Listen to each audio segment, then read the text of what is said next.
সোমবার সন্দেশখালী অভিযানের ডাক দেওয়া হয়েছে সিপিএম এর তরফ থেকে। আজ থেকেই রাজ্য জুড়ে সিপিএম এর প্রতিবাদ সভা শুরু হয়ে যাচ্ছে।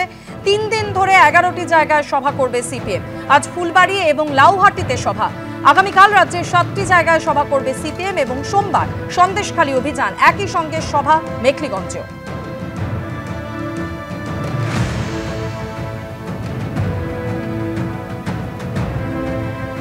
আগামীকাল সন্দেশখালীতে শুভেন্দু অধিকারীর সভা এবং তারপর সিপিএম এর এই যে কর্মসূচি রয়েছে সেই দুটি কর্মসূচিকে কটাক্ষ করে কি বলছেন রাজ্যের মন্ত্রী দেখুন।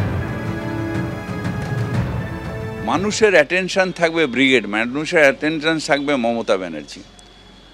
আমরা কোথায় একটা পথসভা করলাম, কোথায় 50টা লোককে নিয়ে বক্তৃতা দিলাম, সেটা সারা বাংলায় রেলওয়ে স্টেশনে দেখবে কেউ না কেউ বক্তৃতা দেয়, ছোট ছোট দল সব বক্তৃতা দেয়, তাতে মানুষের আকর্ষণ হয়। কালকে আকর্ষণ হচ্ছে ব্রিগেড।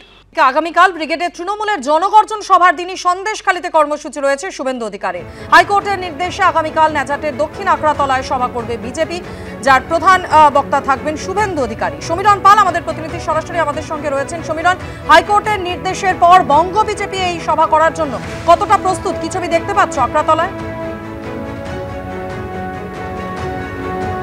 দেখো, গতকাল যখন একেবারে ঠিক হয়ে যায় যে দক্ষিণ আকড়াতলার মাঠেই যেই জনসভা হবে আগামীকাল ঠিক বেলা 11টা নাগাদ, যেই সময় জনগর্জন সভা হবে কলকাতায়, ঠিক সেই সময় মুখ্যমন্ত্রী মমতা বন্দ্যোপাধ্যায় তৃণমূল নেত্রী যেখানে ভাষণ দেবে, ঠিক একই সময় রাজ্যের বিরোধী দলনেতা শুভেন্দু অধিকারী এখানে আসবেন। ক্যামেরাম্যান সন্দীপ সাধুকাকে দেখাতে বলবো এই দক্ষিণ আকড়াতলার মাঠে একেবারে শেষ মুহূর্তের প্রস্তুতি চলছে, মঞ্চ তৈরির কাজ চলছে এবং গোটা বিষয়টি পর্যবেক্ষণ করছেন বিজেপির রাজ্য নেতৃত্ব।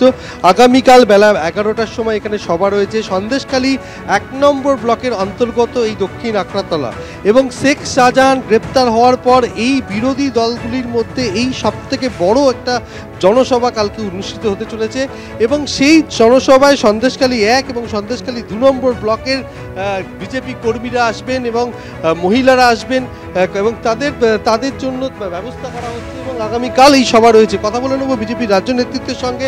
আগামীকাল সভা রয়েছে, সবার জন্য কতটা প্রস্তুত? একদম আপনি দেখছেন এখানে প্রস্তুতি চলছে, একদম কিছুক্ষণের মধ্যেই সমস্ত আমরা কাল একদম রেডি করে ফেলছি সব। কালকে 11টার মধ্যে একদম এখানে কানায় কানায়, অর্থাৎ বঙ্গ বিজেপি একেবারে প্রস্তুত আগামীকালকের এই সভার জন্য, এই কর্মসূচির জন্য। শুভেন্দু অধিকারী তিনি কি বলছেন দেখাবো। সন্দেশখালী লোক থাকবে, আমরা তো গাড়ি করে লোক আনবো না। যে মাঠটা হয়েছে 10,000-এর মাঠ, আমার বিশ্বাস 15-20 হাজার লোকাল লোক থাকবে।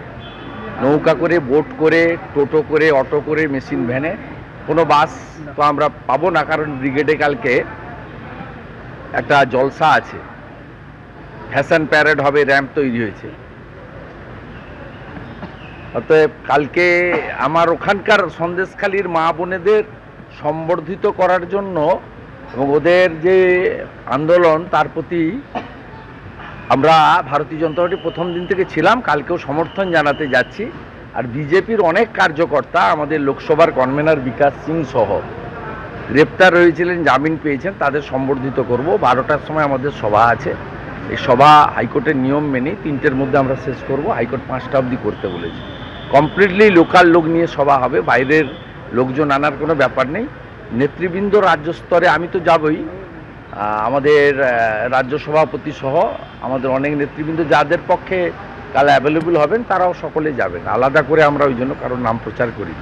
অবসরপ্রাপ্ত বিচারপতি তথা বিজেপি নেতা অভিজিৎ গঙ্গোপাধ্যায় আজ শিলিগুড়ির উদ্দেশ্যে রওনা দেওয়ার আগে বললেন, বাংলায় রাষ্ট্রপতি শাসন দরকার। অবাধ ভোট হলে তৃণমূল মুছেও যেতে পারে।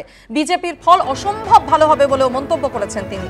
পুলিশ উপর মহলের নির্দেশে সাধারণ মানুষকে হেনস্থা করছে, সাধারণ মানুষের রোষ তুলে ধরায় সাংবাদিকদের হেনস্থা করছে।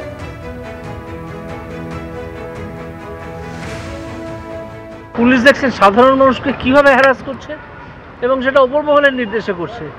সাংবাদিকদের কিভাবে হ্যারাস করছে সেটা উপর মহলের নির্দেশে করছে। এটাকে কি আইন শৃঙ্খলা বলে? তারা মানুষের রোষ, সাধারণ মানুষের যে ক্ষোভ সেটাকে সামলাতে পারছে না, সাংবাদিকরা সেটা তুলে ধরছেন, সাংবাদিকদের অ্যাটাক করছে। এটা তার চূড়ান্ত অগণতান্ত্রিক অবস্থা। এটা আর বেশি দিন চলতে পারে না। 356 করা দরকার। সন্দেশখালীতে কী হলো? মা বোনদের ওপর অত্যাচারের মুখ্যমন্ত্রী একদিনও যাননি। সেই এলাকার যিনি এমপি সেদিনের তিনি একদিন যাননি, তাই তো? একদম তাই না? গান বাজনা করছিলেন।